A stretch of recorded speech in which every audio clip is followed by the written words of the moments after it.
Bölüm 1 Felsefede bir devrim Sokrates. Sokrates felsefe tarihinde çok önemli bir yere sahip. Batı düşüncesine etkisi ölçülemez. Herhangi bir yazılı eser bırakmamış olmasına rağmen etkisi yadsınamaz. Batı felsefesinin babası olarak kabul edilir. Sokrates, felsefi araştırmanın odak noktasını değiştirdi. Onu insan varoluşuna ve ahlaka çevirdi. Bu Sokrates öncesi dönemdeki doğal dünyaya odaklanmadan bir kopuşu işaret ediyordu. Öğretileri, çağdaşları üzerinde derin bir etki yarattı ve Batı felsefi düşüncesinin gelişmesinin temelini attı. Sokrates'in ahlaka verdiği önem ve diyalog yoluyla gerçeği amansızca arayışı, onu fikir tarihinde önemli bir figür olarak belirledi. Sokratik yöntem olarak bilinen sorgulama yöntemi, eleştirel düşünme ve öz eleştiri için hala önemli bir araçtır. Sokrates'in hayatı ve öğretileri, felsefenin varsayımlara meydan okuma, eleştirel düşünmeyi teşvik etme ve insanlık durumunu aydınlatma konusundaki kalıcı gücüne zamansız birer kanıttır. Mirası, nesiller boyu düşünürlerde yankılanmaya devam ediyor.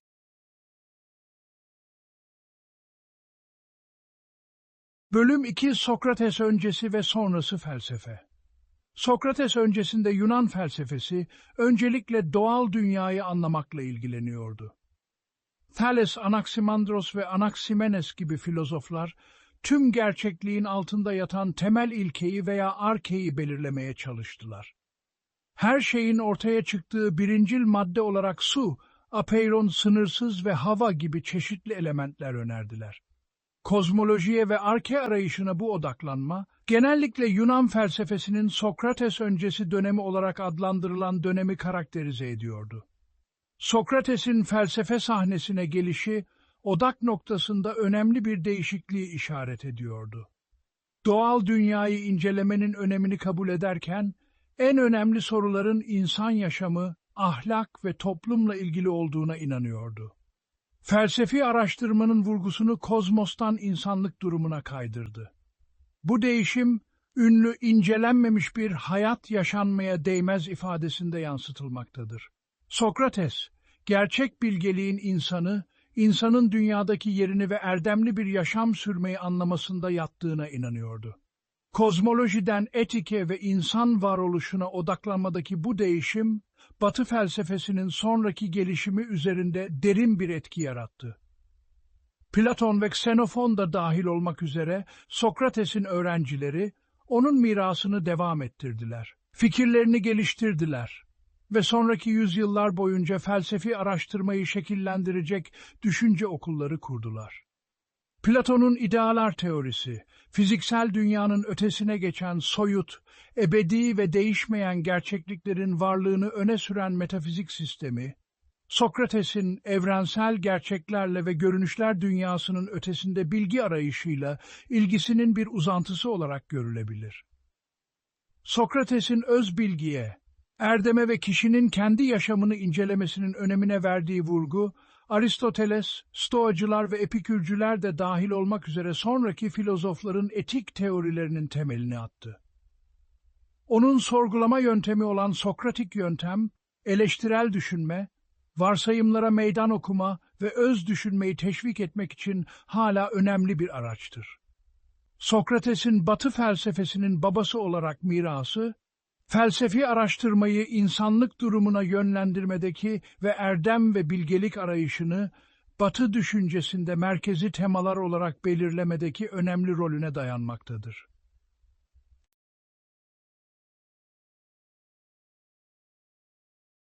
Bölüm 1 Atina'da bir bilge Sokrates. Sokrates, m.ö. 470 yılında Perikles'in altın çağında Atina'da doğdu. Bu canlı şehrin entelektüel atmosferini yaşadı ve soludu. Atina, sanatın, edebiyatın ve felsefenin merkeziydi. Fikirlerin açıkça tartışıldığı ve bilgi arayışının çok değerli olduğu bir şehirdi. Sokrates, doyumsuz merakı ve keskin zekasıyla doğal olarak bu tartışmaların merkezine çekildi. Sık sık Atina'nın pazar yeri ve sivil merkezi olan Agora'da bulunabilir. Kendisiyle etkileşime girmeye istekli herkesle canlı tartışmalara girerdi. Resmi bir eğitiminin olmamasına rağmen Sokrates, keskin bir zihne ve bilgiye susamışlığa sahipti. Basit ama derin sorularıyla biliniyordu. Bu sorular genellikle geleneksel bilgeliğe meydan okuyor ve insanları inançlarını sorgulamaya zorluyordu. Adaletin, erdemin ve iyi yaşamın doğasını anlamaya çalışan, etik ve ahlaka özellikle ilgi duyuyordu. Daha sonra Sokratik yöntem olarak bilinen sorgulama yöntemi, çelişkileri ortaya çıkarmak ve daha derin düşünmeyi teşvik etmek için güçlü bir araçtı. Sokrates, maddi zenginliklerden kaçınarak ve bunun yerine bilgelik ve erdem arayışına odaklanarak mütevazı bir yaşam sürdü. Fiziksel dayanıklılığı ve maddi rahatlıklara karşı kayıtsızlığıyla biliniyordu. Gerçek mutluluğun dışsal sahip olduklarından değil, iç huzurdan ve öz bilgiden geldiğine inanıyordu. Bu inanç, yaşam tarzına ve öğretilerine yansıyordu. Akıl ve adalete bağlılık tarafından yönlendirilen erdemli bir yaşam sürmenin önemini vurguladı. Entelektüel becerisine ve ahlaki bütünlüğüne rağmen, Sokrates, Atina toplumunda tartışmalı bir figürdü. Amansız sorgulaması ve otoriteye meydan okuma isteği, onu genellikle iktidardakiler arasında popüler hale getirmedi. Sürekli vızıldayan ve statükoyu rahatsız eden bir at sineği olarak görülüyordu. Ancak takipçileri onun bilgeliğine, dürüstlüğüne ve gerçeğe olan sarsılmaz bağlılığına kapıldılar. Onun kendi bilgi ve anlamlı bir yaşam arayışlarında nadir ve değerli bir rehber olduğunu fark ettiler.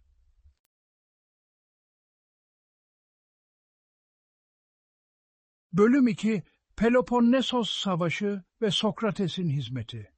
Atina ile Sparta arasında 10 yıllarca süren bir çatışma olan Peloponnesos Savaşı, Sokrates'in hayatına uzun bir gölge düşürdü. Sokrates, felsefi arayışlarına rağmen Atina'nın sadık bir vatandaşıydı ve Atina ordusunda ağır silahlı bir piyade olan bir hoplit olarak hizmet ederek yurttaşlık görevini yerine getirdi. Savaş alanında fiziksel ve ahlaki gücünü göstererek birçok savaşta cesaret ve üstün başarıyla savaştı. Savaştaki deneyimleri, cesaretin, görevin ve bireyle devlet arasındaki ilişkinin doğası üzerine yaptığı düşünceleri muhtemelen derinleştirmiştir. Savaş sırasında Sokrates, çatışmanın dehşetlerine ve siyasi hırsın ve açgözlülüğün yıkıcı sonuçlarına bizzat tanık oldu. Bu deneyimler, aklın, adaletin ve etik liderliğin önemine olan inancını muhtemelen pekiştirdi. Bilgelik ve erdemle yumuşatılmadığında gücün yıkıcı etkilerini gördü. Savaş sırasındaki gözlemleri, muhtemelen daha sonra Atina demokrasisine yönelik eleştirilerine katkıda bulundu. Çünkü bunun demagoglar tarafından manipüle edilebilir ve aceleci kararlara eğilimli olduğuna inanıyordu. Savaştan sonra Atina yenildi ve Sparta tarafından işgal edildi. Spartalılar, Atina'ya 30 tiranlar olarak bilinen ve zulüm ve baskıyla damgasını vuran oligarşik bir rejim dayattılar. İlişkili risklere rağmen Sokrates, ilkelerinden ödün vermeyi reddetti. Adaletsizliğe karşı konuşmaya ve akıl ve ılımlılığı savunmaya devam etti. Tiranlık rejimine karşı gelmesi, tehlikeyle karşı karşıya kalsa bile gerçeğe ve adalete olan sarsılmaz bağlılığını gösterdi. Sokrates'in Peloponnesos Savaşı ve sonrasında yaşadıkları, onun düşüncesi üzerinde derin bir etki yarattı.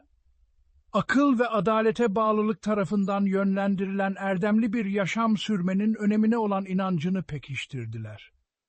Ayrıca muhtemelen siyasi güce karşı şüpheciliğine ve bireysel vicdanın önemine olan inancına katkıda bulundular. Sokrates, bu çalkantılı zamanlardan daha derin bir amaç duygusu ve geleneksel bilgeliğe meydan okuma ve başkalarına gerçeği arama ve erdemli bir yaşam sürmeleri için ilham verme felsefi misyonuna daha da güçlü bir bağlılıkla çıktı.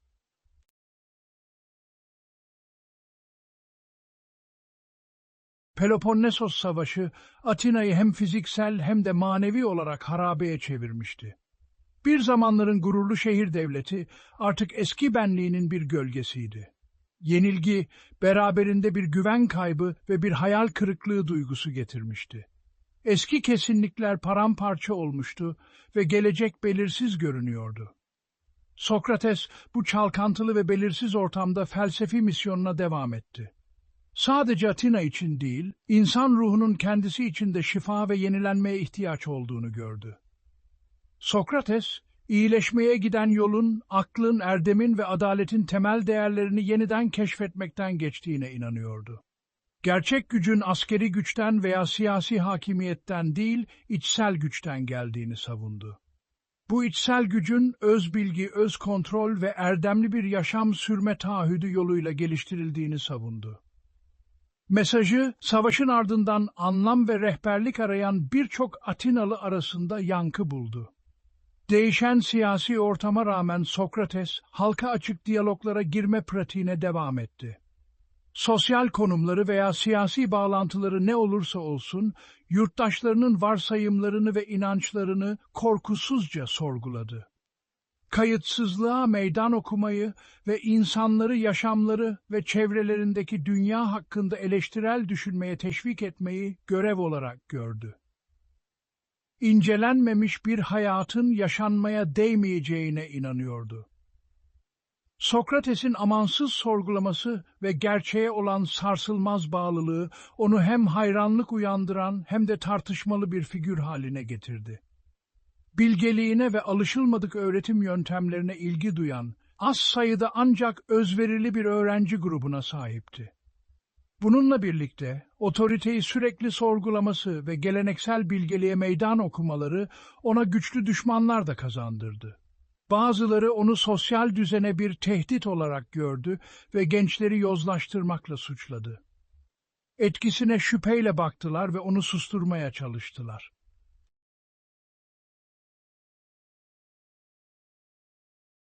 Sokrates'in felsefi misyonu, bastırılamaz bir bilgi susuzluğu ve aklın gücüne olan derin bir inançla yönlendirildi.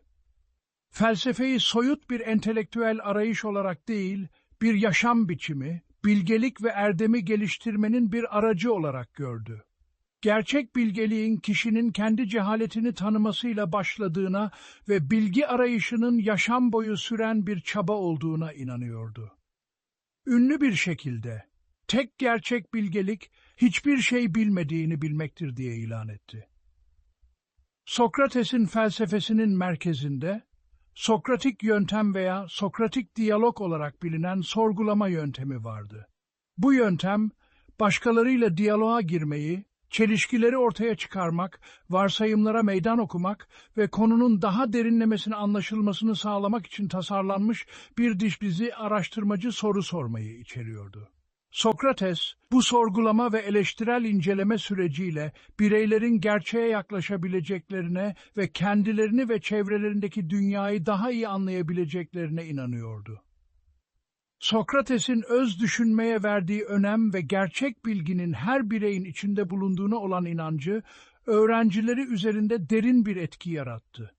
Onları her şeyi sorgulamaya, kendileri için düşünmeye ve asla bilgi aramaktan vazgeçmemeye teşvik etti.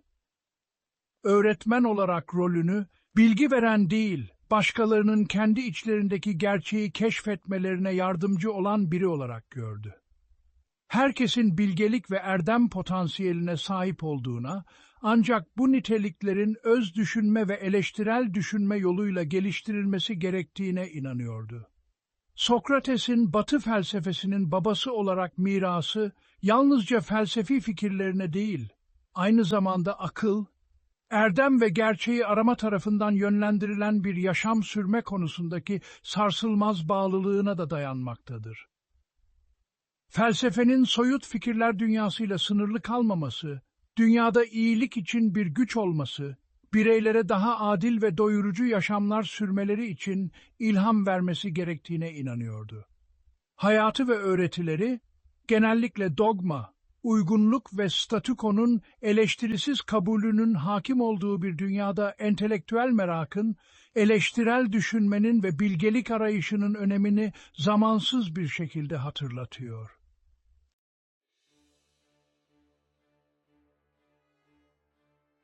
Sokrates'in hayatının sonraki yılları, Atina toplumunun belirli kesimlerinin artan şüphesi ve düşmanlığı ile damgasını vurdu.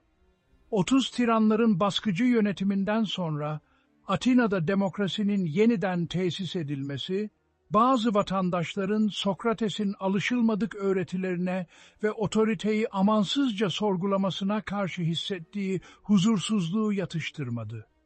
Siyasi oportunizm, kişisel kin ve Sokrates'in etkisinden duyulan gerçek korkunun birleşimiyle hareket eden suçlayıcıları MM 399'da ona karşı suçlamalarda bulundular. Sokrates'e yöneltilen suçlamalar iki yönlüydü.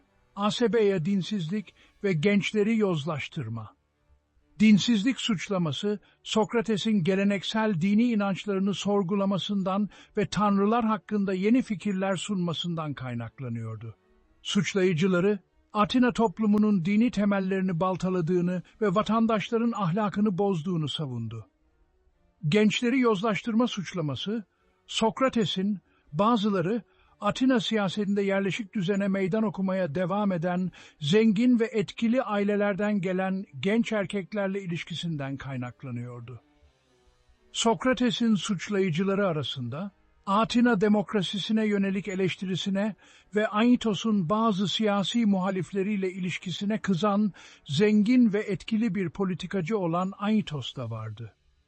Bir şair ve dindar bir muhafazakar olan Meletus, Sokrates'in algılanan dinsizliği ve geleneksel dini inançlarını sorgulaması konusunda endişeli olan hizipleri temsil ediyordu. Bir hatip olan Laikon, muhtemelen mesleki kıskançlık ve güçlü olanın gözüne girme arzusuyla savcılığa katıldı. Birlikte, bu adamlar Sokrates'i kendi güçlerine ve Atina toplumunun istikrarına bir tehdit olarak gören çıkar gruplarını temsil ediyorlardı. Sokrates'e yöneltilen suçlamalar siyasi amaçlıydı ve o dönemde Atina toplumundaki derin bölünmeleri yansıtıyordu. Atina, Peloponnesos Savaşı'ndan hala kurtuluyordu ve siyasi ve sosyal düzenini yeniden inşa etme zorluklarıyla boğuşuyordu. Sokrates, otoriteyi amansızca sorgulaması ve alışılmadık fikirleriyle zamanın kaygıları ve belirsizlikleri için bir günah keçisi oldu. Yargılanması sadece yasal bir işlem değil, aynı zamanda Atina demokrasisinin kırılganlığını ve düşünce özgürlüğüyle toplumsal uyum talepleri arasındaki kalıcı gerilimi ortaya koyan kamusal bir gösteriydi.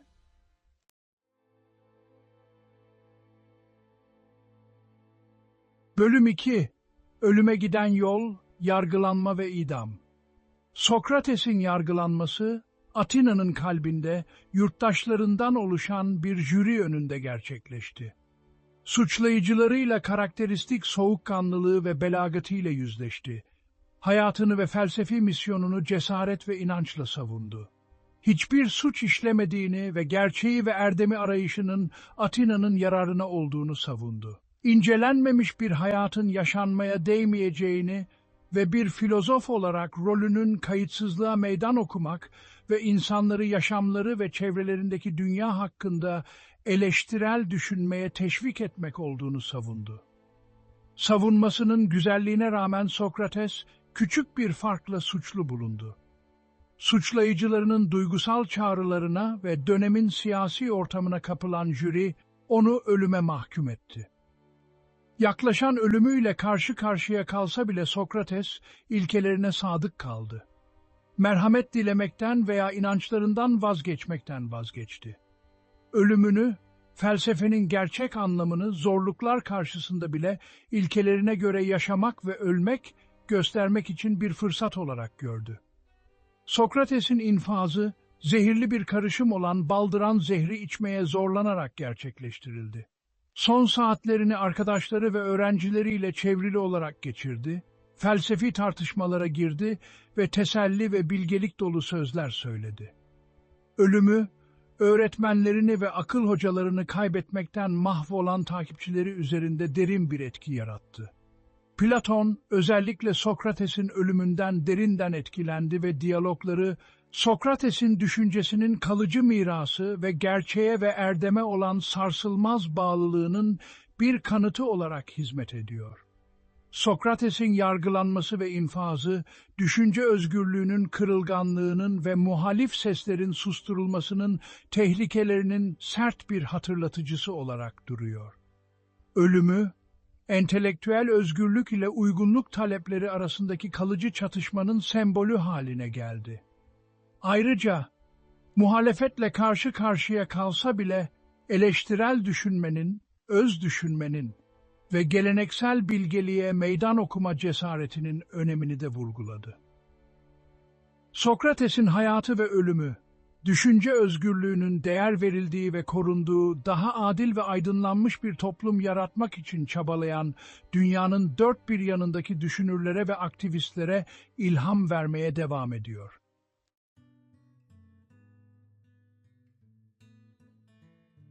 Bölüm 1: Sokrates'in ahlak anlayışı.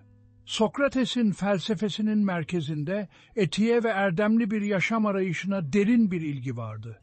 Herhangi bir birey için en önemli sorunun nasıl iyi ve anlamlı bir yaşam sürüleceği olduğuna inanıyordu. Sokrates için iyi yaşam, maddi zenginlik, sosyal statü veya siyasi güçle ilgili değildi. Akıl, erdem ve adalete uygun yaşamakla ilgiliydi. Gerçek mutluluğun veya ödülün yalnızca bu ilkelere göre yönlendirilen bir yaşam yoluyla elde edilebileceğini savundu. Sokrates'in etik sistemi, bilginin ve erdemin ayrılmaz bir şekilde bağlantılı olduğuna olan inancına dayanıyordu. Kimsenin bilerek yanlış yapmadığını savundu. Başka bir deyişle, birinin iyi gerçekten anlaması durumunda doğal olarak ona göre hareket edeceğine inanıyordu. Cehaletin, tüm yanlışların kökü olduğunu savundu. Bu nedenle erdeme giden yol, bilgi ve anlayış aramaktan geçiyordu. Felsefeyi bireylerin inançlarını incelemelerinin, varsayımlarına meydan okumalarının ve nihayetinde kendilerini ve çevrelerindeki dünyayı daha derinlemesine anlamalarının bir aracı olarak gördü. Sokrates'in etik sisteminin merkezinde genellikle erdem veya mükemmellik olarak tercüme edilen arete kavramı vardı. Sokrates için arete, bilgelik, cesaret, adalet ve dindarlık gibi bir dizi niteliği kapsıyordu. Bu erdemlerin iyi ve doyurucu bir yaşam sürmek için gerekli olduğuna inanıyordu. Erdemi bir tür bilgi, neyin doğru ve iyi olduğunun derin bir şekilde anlaşılması olarak gördü. Tıpkı yetenekli bir zanaatkarın mükemmel iş üretmek için zanaatının bilgisine ihtiyaç duyması gibi, bir bireyin de erdemli bir yaşam sürmek için erdem bilgisine ihtiyacı olduğunu savundu. Sokrates'in erdemin önemine verdiği vurgu ve onun bilgi ve öz düşünme yoluyla ulaşılabilir olduğuna olan inancı, Batı etik düşüncesi üzerinde derin bir etki yarattı. Fikirleri, akıl, erdem ve iyi yaşam arayışına dayanan, kendi sofistike etik sistemlerini geliştiren Platon ve Aristoteles gibi sonraki filozofların etik teorilerinin temelini attı. Sokrates'in erdemli bir yaşam sürme konusundaki sarsılmaz bağlılığı ve aklın insan davranışına rehberlik etme gücüne olan inancı, bireylere ahlaki mükemmellik için çabalamaya ve anlamlı ve amaçlı bir yaşam aramaya devam etmeleri için ilham vermeye devam ediyor.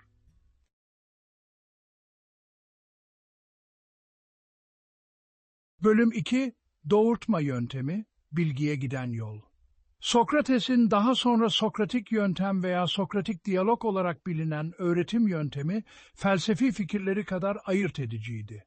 Bilgiyi dersler ve ezber yoluyla aktaran geleneksel öğretmenlerin aksine, Sokrates, öğrencilerini dinamik bir sorgulama ve eleştirel düşünme sürecine dahil etti. Gerçek öğrenmenin diyalog yoluyla, fikirlerin karşılıklı alışverişi ve inançların titizlikle incelenmesi yoluyla ortaya çıktığına inanıyordu. Sokratik yöntemin merkezinde, bir kişinin inançlarındaki çelişkileri ve tutarsızlıkları ortaya çıkarmayı amaçlayan işbirlikçi bir tartışmacı diyalog biçimi olan elenchus kavramı vardı. Sokrates tipik olarak muhatabını belirli bir konu hakkındaki görüşlerini dile getirmeye teşvik etmek için genellikle cehaleti taklit ederek bir dizi görünüşte basit soru sorarak başlardı. Diyalog ilerledikçe varsayımlara meydan okuyan, akıl yürütmedeki kusurları ortaya çıkaran ve muhatabını bilgilerinin sınırlarıyla yüzleşmeye zorlayan araştırmacı sorular sorarak konuşmayı ustaca yönlendirirdi. Sokrates, sorgulama yöntemini, ebelik için Yunanca bir kelime olan maieutics olarak adlandırarak ebelik sanatıyla karşılaştırdı. Tıpkı bir ebenin bir çocuğun doğumuna yardımcı olması gibi, Sokrates de rolünü, öğrencilerinin kendi fikirlerini doğurmalarına ve kendi içlerindeki gerçeği keşfetmelerine yardımcı olmak olarak gördü. Herkesin doğuştan gelen bir bilgiye sahip olduğuna ve bir öğretmen olarak rolünün, bu bilgiyi ustaca sorgulama ve diyalog yoluyla ortaya çıkarmak olduğuna inanıyordu. Sokratik yöntem, yalnızca tartışmaları kazanmak veya bir noktayı kanıtlamak için bir teknik değildi. Öz keşif, eleştirel düşünme ve gerçeği arama için güçlü bir araçtı. Sokrates, bireylerin titiz diyaloglara girerek ön yargılarının üstesinden gelebileceklerine, varsayımlarına meydan okuyabileceklerine ve kendilerini ve çevrelerindeki dünyayı daha derinlemesine anlayabileceklerine inanıyordu. Sorgulamaya, eleştirel düşünmeye ve öz düşünmeye verdiği önemle Sokratik yöntem, eğitim, felsefi araştırma ve kişisel gelişim için hala önemli bir araçtır.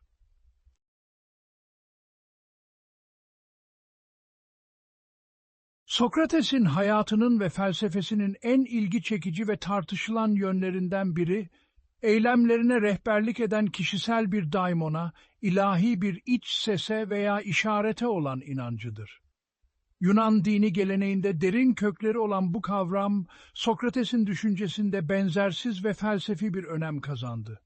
Daimonunu kendisini belirli eylemlerden alıkoyan ancak ona asla hiçbir şey yapmasını emretmeyen bir tür iç ses veya sezgi olarak tanımladı. Bir tür vicdan, hayatın karmaşıklığını aşmasına ve ilkelerine sadık kalmasına yardımcı olan ahlaki bir pusula görevi gördü. Sokrates'in daimonu ayrı bir varlık veya doğaüstü bir varlık değil, kendi bilincinin ayrılmaz bir parçasıydı. En derin sezgilerini, ahlaki pusulasını ve gerçeğe ve erdeme olan sarsılmaz bağlılığını temsil ediyordu. Kendi yanılabilirliğinin ve öz düşünme ve eleştirel düşünme yoluyla bilgelik aramanın öneminin sürekli bir hatırlatıcısı olarak hizmet etti.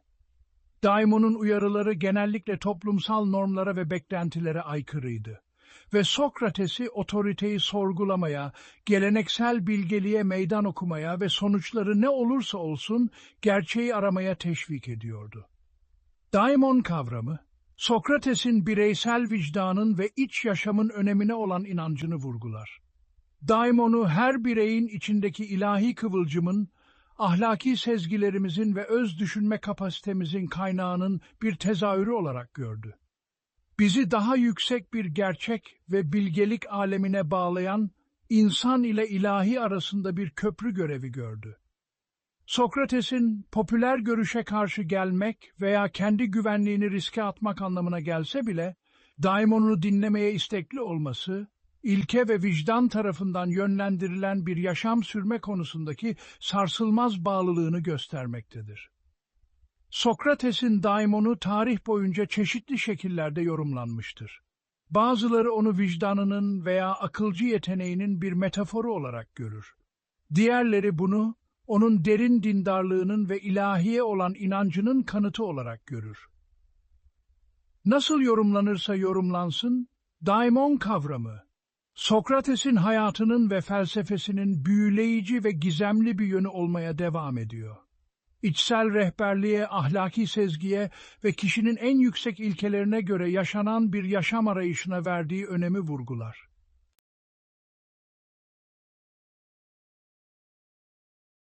Sokrates için insan yaşamının nihai amacı genellikle mutluluk, gelişme veya esenlik olarak tercüme edilen eudaimonia idi. Bununla birlikte gerçek mutluluğun neleri gerektirdiğine dair çok özel ve incelikli bir anlayışa sahipti. Mutluluğu zevkle, zenginlikle veya sosyal statüyle eşitleyen çağdaşlarının aksine Sokrates, gerçek mutluluğun erdemden ve bilgelikten ayrılamaz olduğuna inanıyordu. Zevk veya maddi kazanç arayışına adanmış bir hayatın nihayetinde boş ve tatmin edici olmadığını savundu. Gerçek mutluluğun akıl, erdem ve iyiye bağlılık tarafından yönlendirilen bir yaşamdan geldiğini savundu. Sokrates'in erdem ile mutluluk arasındaki bağlantıya verdiği önem, insanın özünde rasyonel ve ahlaki yaratıklar olduğuna olan inancından kaynaklanıyordu. Doğal eğilimimizin iyiyi aramak ve akla göre yaşamak olduğunu savundu. Bununla birlikte arzularımız, korkularımız ve cehaletimiz tarafından sıklıkla yoldan çıkarıldığımızı da fark etti. Felsefenin amacının bu engellerin üstesinden gelmemize ve hem erdemli hem de doyurucu bir yaşam sürmemize yardımcı olmak olduğuna inanıyordu. Sokrates'in erdem kavramı kapsamlıydı ve bilgelik, cesaret, adalet, ölçülülük ve dindarlık gibi bir dizi niteliği kapsıyordu. Bu erdemleri ayrı ve farklı özellikler olarak değil, uyumlu ve düzenli bir ruhun birbirine bağlı yönleri olarak gördü. Sokrates için bilgelik en önemli erdemdi. Çünkü diğerlerinin hepsine temel sağlıyordu. Neyin gerçekten iyi ve doğru olduğunu anlayarak o bilgiye göre hareket edebileceğimize ve erdemli bir yaşam sürebileceğimize inanıyordu. Sokrates'in erdem ve mutluluk hakkındaki öğretileri, Batı etik düşüncesi üzerinde derin bir etki yarattı.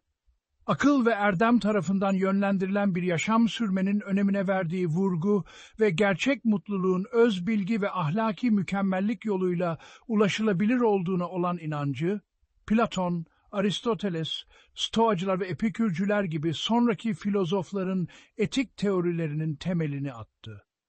Sokrates'in kalıcı mirası, bilgelik arayışına olan sarsılmaz bağlılığında, aklın insan davranışına rehberlik etme gücüne olan inancında ve erdeme göre yaşanan bir hayatın gerçek mutluluğa giden tek yol olduğuna olan inancında yatmaktadır.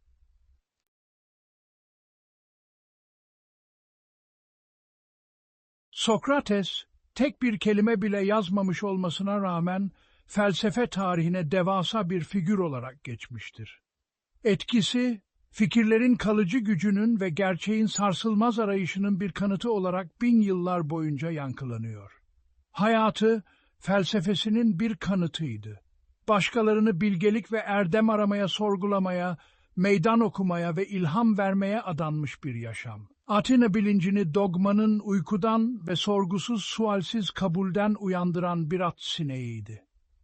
En kalıcı katkısı olan Sokratik yöntem, eleştirel düşüncenin temel taşı olmaya devam ediyor.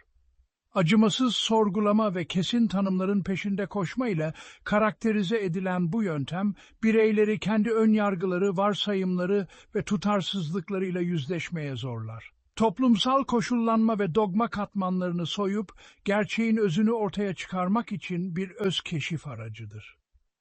Bugün bile, dünya çapında sınıflarda, mahkeme salonlarında ve yönetim kurulu odalarında, zamansız etkinliğinin bir kanıtı olarak kullanılmaktadır.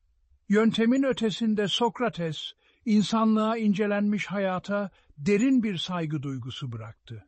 Ünlü bir şekilde, incelenmemiş bir hayat yaşanmaya değmez, dedi ve öz farkındalığın, iç gözlemin ve sürekli bilgi arayışının önemini vurguladı. Gerçek mutluluğun veya ödülün yalnızca akıl, erdem ve adalete uygun yaşanan bir yaşam yoluyla elde edilebileceğine inanıyordu. Akla olan sarsılmaz inancı ve bilginin özünde iyi olduğuna, kimsenin isteyerek kötülüğü seçmediğine olan inancı ilham vermeye devam ediyor. Felsefeyi soyut bir entelektüel egzersiz olarak değil, bir yaşam biçimi, adil ve doyurucu bir varoluş arayışında, bilgelik ve erdemi geliştirmenin bir aracı olarak gördü. Öz düşünme, etik davranış ve gerçeği arama mirası, iyi ve anlamlı bir yaşam sürmenin ne anlama geldiğine dair anlayışımızı şekillendirmeye devam ediyor.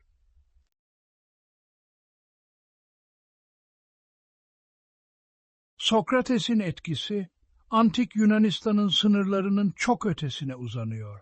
Özellikle öğrencisi Platon'un yazıları aracılığıyla aktarılan fikirleri Batı düşüncesine nüfuz ederek felsefenin, teolojinin, hukukun, etiğin ve sayısız diğer disiplinin seyrini şekillendirdi. akla ve mantığa verdiği önem, bilimsel yönteme temel sağlarken etiğe ve ahlaka odaklanması yasal ve siyasi sistemlerin gelişimini etkiledi. Eleştirel düşünme ve öz düşünmeye verdiği önemle Sokratik yöntem, özellikle beşeri bilimler ve sosyal bilimlerde eğitimin temel taşı olmaya devam ediyor. Öğrencileri varsayımları sorgulamaya, otoriteye meydan okumaya ve kendileri için düşünmeye teşvik ederek, sağlıklı bir demokrasi için gerekli olan bir araştırma ve eleştirel katılım ruhunu teşvik eder. Aklı ve bireysel özgürlüğü savunan aydınlanma düşünürlerinden adaletsizliğe ve eşitsizliğe meydan okuyan insan hakları aktivistlerine kadar Sokrates'in mirası, daha adil ve eşitlikçi bir dünya için devam eden mücadelede görülebilir. Birey vicdanın ve gerçeği aramanın önemine verdiği vurgu, bilgi bombardımanı ve ideolojik kutuplaşma çağında derinden yankılanıyor. Gerçeğin genellikle siyasi veya ekonomik kazanç için manipüle edildiği ve çarpıtıldığı bir dünyada, Sokrates'in gerçeği arama ve yalana meydan okuma konusundaki sarsılmaz bağlılığı, sinizme ve umutsuzluğa karşı güçlü bir panzehir olmaya devam ediyor. Sokrates'in hayatı ve öğretileri, fikirlerin dünyayı değiştirme gücünün zamansız bir hatırlatıcısıdır.